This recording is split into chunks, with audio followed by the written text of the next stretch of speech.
Sometimes when they hear my accent, people ask me, "Where are you from?" I say, "That's not the right question. You have to ask, where do you call home?" Then I think, do I have an answer for that? Sometimes I do, sometimes I don't.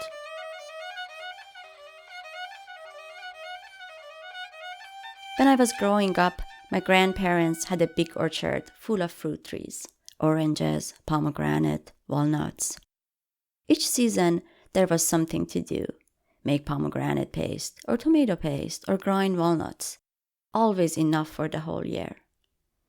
Every year, during the Iranian New Year's holiday in March, when school was closed, my cousins and I stayed with them. I was the eldest grandchild. It was my job to look after the younger ones, but I wanted to be alone with my books. I used to read a lot. That was my thing. To keep them busy, I created a treasure map.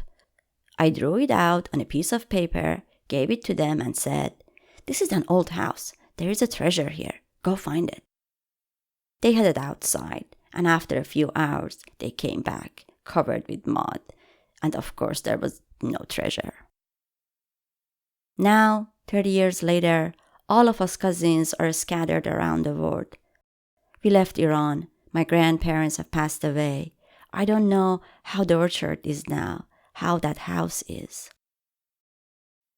A few weeks after the 2016 election, I messaged some of my friends. Like me, a lot of them grew up somewhere other than here. I told them that if they ever need a shelter, my house is theirs.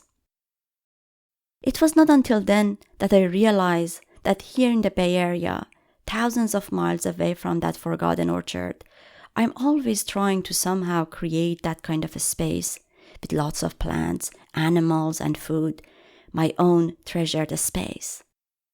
One of my little cousins, who is not little anymore, visited me a few months ago. We talked about that treasure hunt and laughed. Then we went silent. Maybe we were both thinking the same thing. The treasure was in front of us, and we hadn't seen it.